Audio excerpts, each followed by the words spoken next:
Welcome back, Bio30 Prep. We're going to continue our discussion of the digestive system. And in this lecture, we'll be looking at anatomy and physiology of digestive system and of digestion. In your textbook, it's pages 217 to 225. By the end of this lecture, you will be able to identify the structures of the digestive system and the functions of these structures, describe the physical digestion process, describe the chemical digestion process for each of the macromolecules, identify the role of the pancreas in the digestive process, identify the proteins and hormones involved in chemical digestion and explain how each of them work in general terms.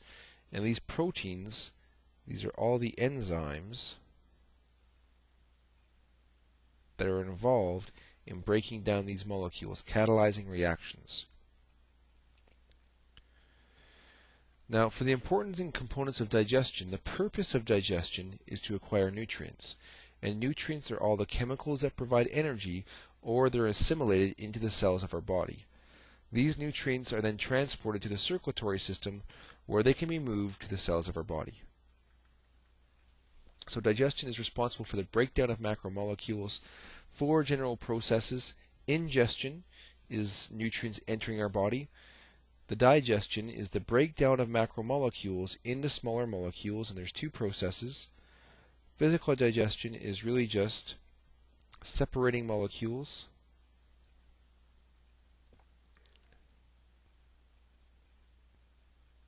So when we eat large carbohydrates, those carbohydrate molecules are intertwined with each other. We're going to break them apart. And then the chemical digestion is really breaking of polymers.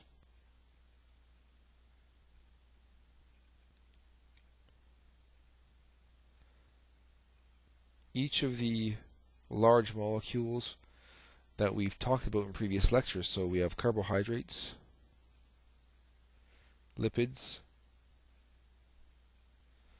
and proteins.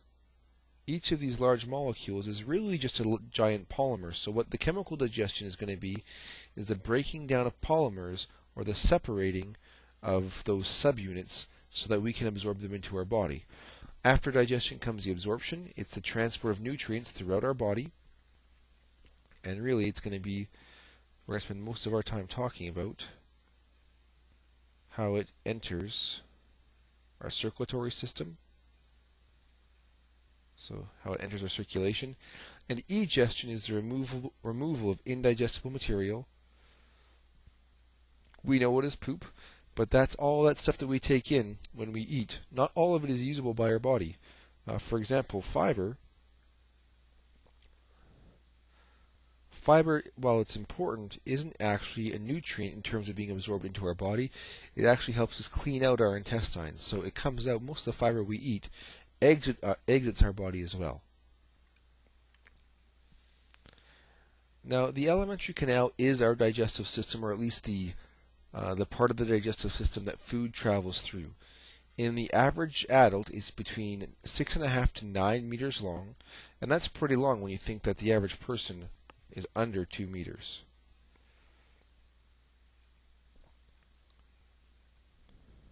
So it's really wrapped up.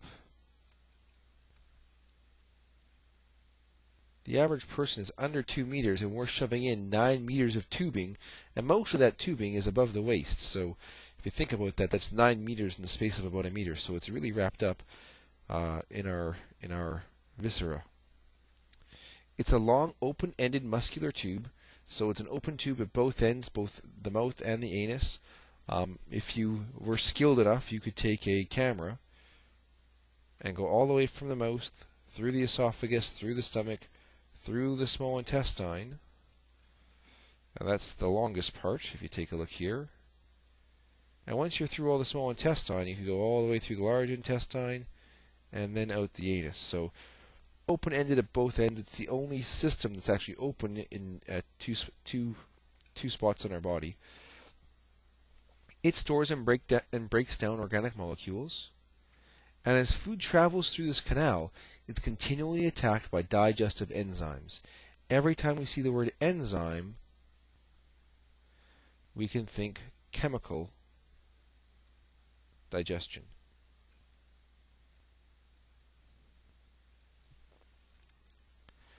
The nutrients are going to leave the alimentary canal and be absorbed into our bloodstream. Waste exits to the external environment. So here's the general overview of the anatomy of our digestive system. Just starting at the top, we have salivary glands. They're going to secrete enzymes. So it turns out that some kind of chemical digestion starts right at the beginning of our digestive system. Then there's our mouth, our esophagus. The esophagus is the tube that travels from our mouth to our stomach. And if you take a look, we have two views. This view here would be a frontal view. On the right here we have a mid-sagittal view. Once we get down past our stomach, notice that we're including the liver in our digestive system, even though it's not actually it's not physically attached, or I guess it's not part of our alimentary canal. There is a duct that goes from our liver to our small intestine. There's the stomach, gallbladder, which is a tiny little organ right here. You can kind of see it in this picture. The next picture will show a little bit more, but in sagittal view you can't see it in this side here. The large intestine, and it's called large because it's wider in diameter, but in terms of length it's actually smaller. Here's large intestine here. Small intestine is all bunched up in the middle. Again, here we can see some sections of the small intestine. The rectum and the anus. The rectum stores a little bit of waste, and the anus is actually the muscles that relax when we take a bowel movement. Get rid of poop. Oh, and one more organ I forgot. See, I was so distracted by poop, I forgot. Pancreas. You can kind of see it right here. It's behind the stomach, which is why you can't see it in this picture here. It'd be right around here somewhere. But if we switch slides, in this slide, this is the one from your textbook, they show you the pancreas kind of in a transparent view, so it's right behind the stomach. It's a long, narrow organ there. And on this slide here, it gives you a little bit of the breakdown of kind of the basic function of each of these components. So this is a good picture in terms of components. I like the previous one because it's more, I guess, I don't want to say realistic, but it's more diagrammatic. So here we go. As we start our food, or as our food starts its journey through our digestive system, as soon as we put food in our mouth, salivary glands secrete salivary gland secretions are stimulated by our taste buds. Our taste buds tell us that there's food in our mouth, and we salivate, which does a couple of things. One, it lubricates the food so that it gets all moist and passes through our body easily. The other thing it does is it secretes an enzyme called amylase. And amylase is the enzyme that starts the breakdown of carbohydrates. And notice it's going to be breaking things down by hydrolysis. In terms of chemical reactions, this is the only one that we're going to be looking at. We're going to do hydrolysis of carbohydrates, hydrolysis of proteins, and hydrolysis of lipids, and hydrolysis of nucleic acids. So all we're doing is breaking things down by really adding water. We're going to be adding water to those chemical bonds to separate all of our molecules into their subunits. The first enzyme, and each reaction is catalyzed by an enzyme, but each macromolecule needs at least one enzyme to complete the process. So the first one is amylase. Carbohydrate digestion starts in the mouth. Taste buds are there to sense flavor from foods in solution. Food in our mouth is masticated or chewed into the mouth, and it's formed into a bolus or a ball. Once that food gets all mushed up and full of saliva, it gets in kind of ball-like shape called a bolus, and this is the initial physical digestion of nutrients. So what we're doing, we're crushing things up into smaller pieces. Our teeth don't break any chemical bonds. They simply separate the large molecules into smaller groups. The swallowing reflex sends that bolus of food from our mouth to our stomach through a tube called the esophagus. And in our esophagus, there's actually smooth muscle contractions that push that food all the way down into our stomach. Those contractions are called peristalsis. It's an involuntary wave of muscle contraction, so we can't control it. once we swallow, once we push that food into our esophagus, it automatically starts these smooth muscle contractions that kind of pinch the food all the way down our throat. So as you can see, there's a contraction right behind the bolus, and this contraction continues all the way down or all the way along that tube in order to push that food down towards our stomach. So here's the stomach. You'll notice that there's a couple of sphincters or circular muscles. A sphincter is a circular muscle.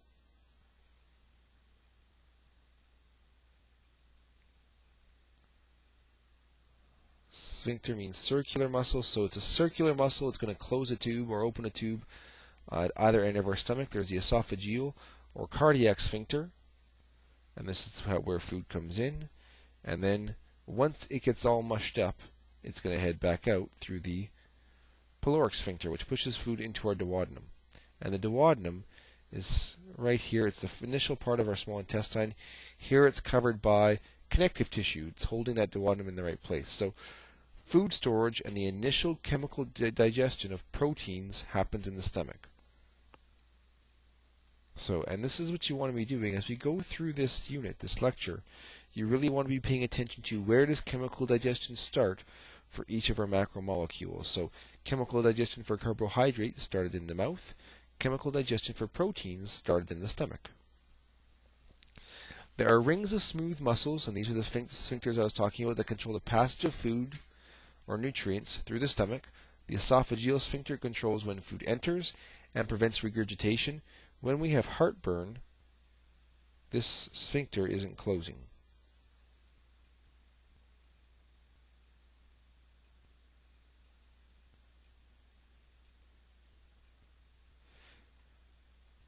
And what that means is, if it doesn't close when we burp or acid starts, or when we even move around, acid starts getting pushed up through that sphincter, and the acid is actually burning our esophagus. So that's what heartburn is.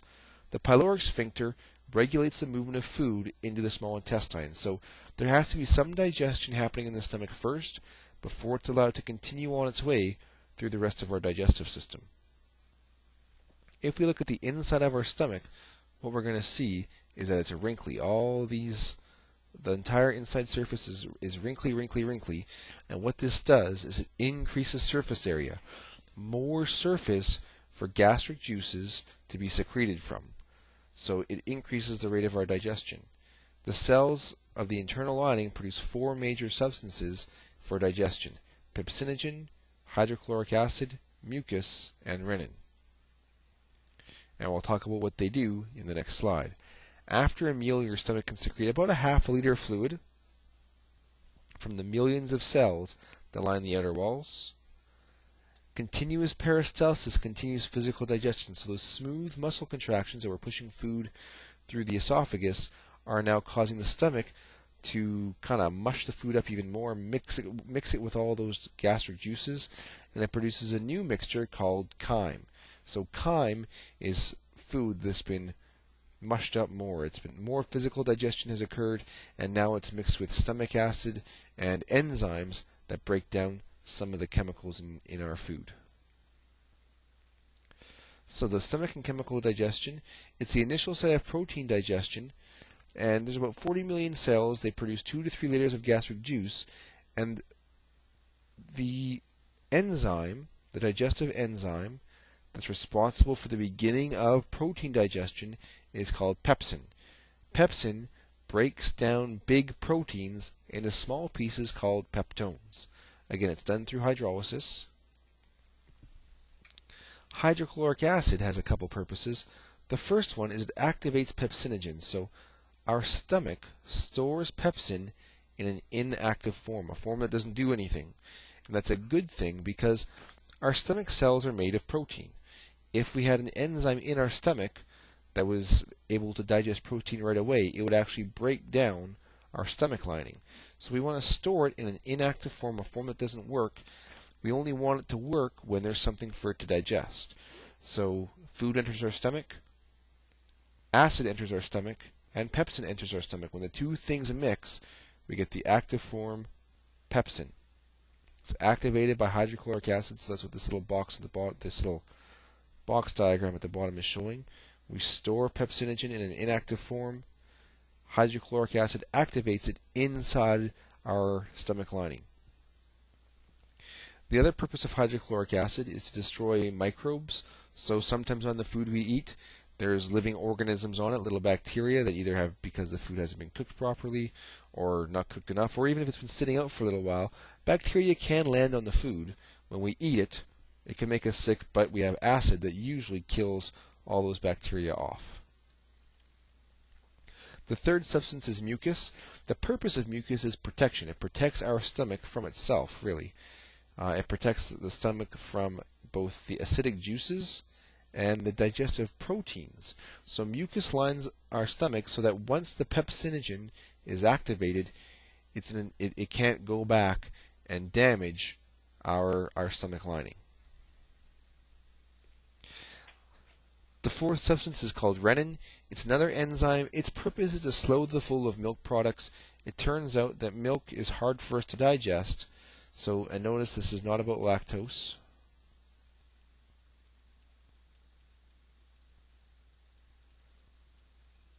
That's going to come later.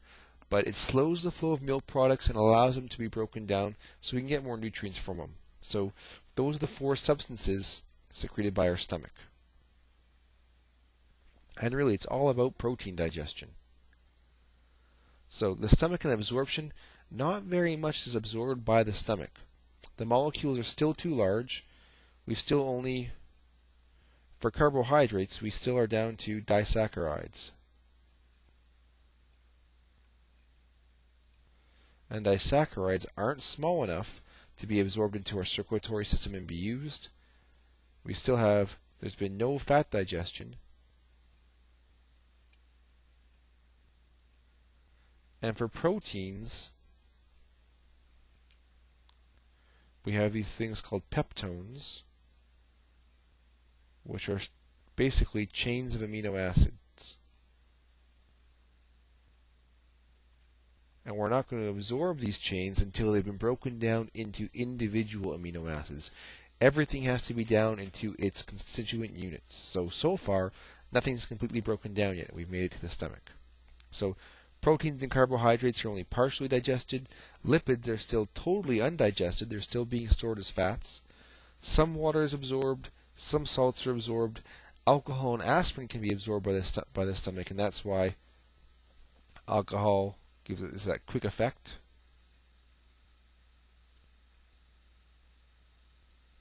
And aspirin can irritate stomach. A lot of times you'll see on prescription medications that you're supposed to take food with some of those prescription medications, and that's because they're absorbed by the stomach, and that's why the stomach is irritated by their presence. In terms of an overview of our small intestine, it's the longest part of our alimentary canal. There's physical digestion again, so far physical digestion is in every part of our digestive system. Segmentation is the breakdown of chyme. Chyme is now this ball of mushed up food with some protein digestion. There has been some carbohydrate digestion, but it's still not in small enough pieces to get at all the nutrients inside of it. So it's going to get sloshed around in our small intestine, broken into smaller physical pieces. And also peristalsis is still happening, it's still pushing that food through our digestive tract, because eventually all that stuff has to be pushed out. Chemical digestion. Since nothing is completely broken down yet, we have to break down the rest. It's going to be the final stages of carbohydrate, fat, and protein digestion are going to occur in our small intestine. Each polymer is broken down into its subunits. So these carbohydrates, we have some disaccharides, some polysaccharides, long chains, and then disaccharides. They all have to be broken down into monosaccharides, single sugar units.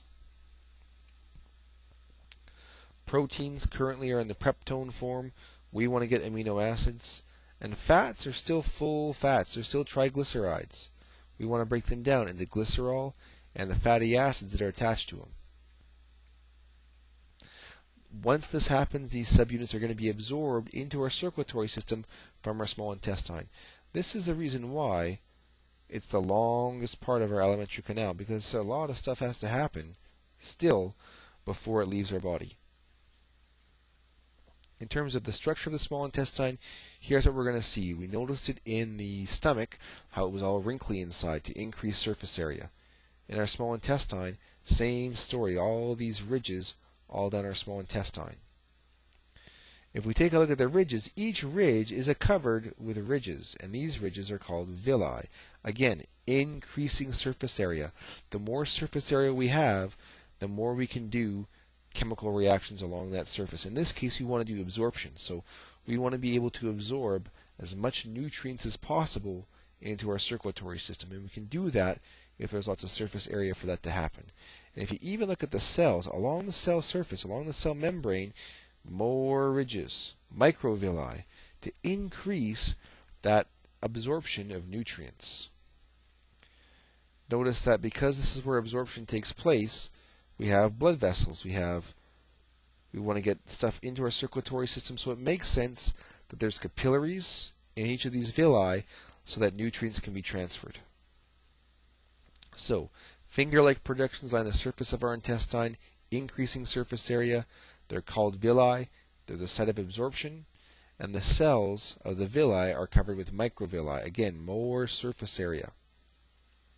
But we'll be talking about absorption more in the next lecture. So in this one, we want to finish off digestion. So the small intestine, the most important part for us is going to be the duodenum or duodenum. It's the first 20 to 30 centimeters, and its ducts from the pancreas and liver enter the duodenum. And so these ducts transport digestive enzymes.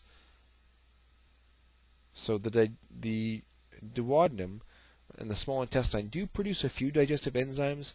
Most of them come from the pancreas.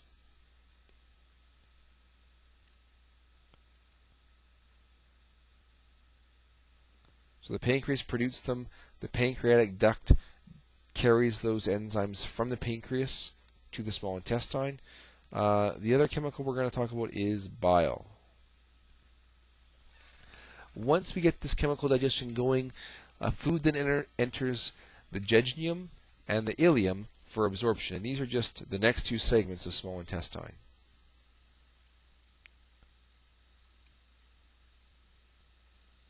So the small intestine is divided into three parts. The first part, the duodenum, the one we're going to be responsible for knowing, is really about the digestion. The jejunum and the ileum are more about absorption.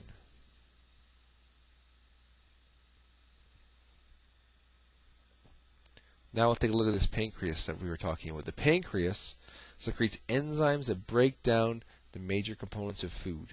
It secretes pancreatic amylase. Notice this amylase, same thing that's in our saliva, only this stuff is produced by the pancreas. So it's the same as the stuff in saliva. And so it's there to digest carbohydrates into disaccharides. Notice it's still not complete. Where's my pen here? It's not complete yet. We don't have monosaccharides. Then there's these things called proteases. If we think of the word pro or prot, these are proteins, are related to proteins, so they're going to be breaking down proteins. There's trypsin. Notice it's stored as trypsinogen. The sinogen lets us know that this is an inactive form. And of course, these things are stored inactive to prevent them from damaging our own cells. So trypsin, chymotrypsin are two enzymes that break peptones into smaller peptide chains. Still not done.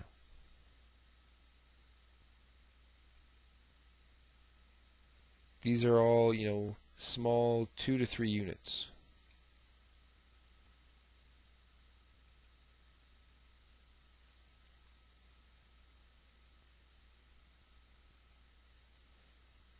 So those amino acids still aren't broken down yet. Lipases break down fats, and nucleases break down nucleotides or nucleic acid into nucleotides. So notice that for nucleic acids, we aren't spending a lot of time talking about it. Single enzyme, one step, piece of cake. Lipases are the digestive enzyme that break down fats into glycerol and fatty acid. So again, that one doesn't sound all that complicated either. We aren't going through a lot of steps in terms of the chemical digestion. Other digestive enzymes, once we get past, or I guess what I'm trying to say is we have to finish off these chemical digestion. So there's a group of enzymes called carbohydrases. Each one is responsible for breaking a different disaccharide. So all these disaccharides were produced by amylase, a bunch of carbohydrases, so sucrase, lactase, maltase, are all examples of carbohydrases. Each one attacks a different disaccharide. So for every disaccharide that's produced, we have to have a separate carbohydrase to break it down. Peptidases, same idea. They break short-chain peptones produced by trypsin and chymotrypsin into amino acids. So peptidases, and if you think about it, there's 20 different amino acids.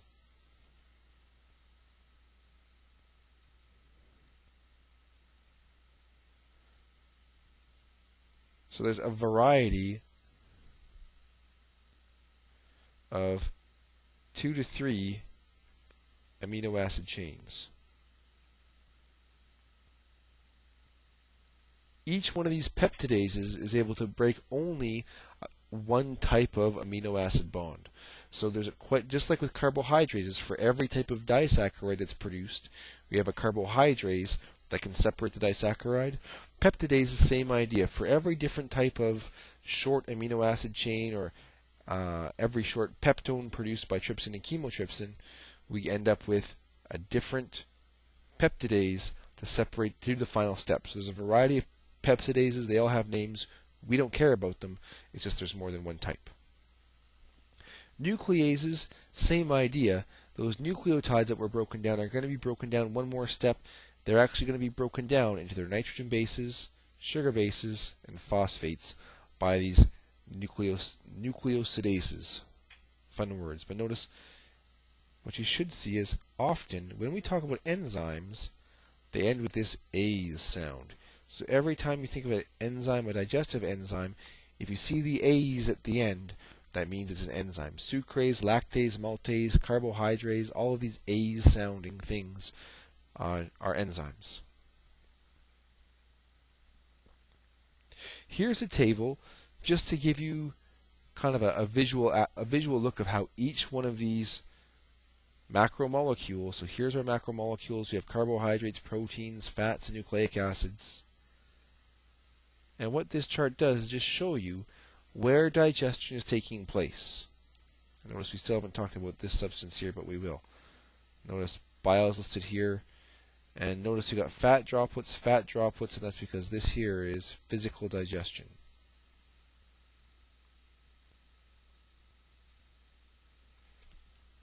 So if we take a look, this chart nicely sums up. Notice that carbohydrate digestion starts first. We get polysaccharides being broken to disaccharides. No chemical digestion. And the reason is this amylase is destroyed by the acid in the stomach.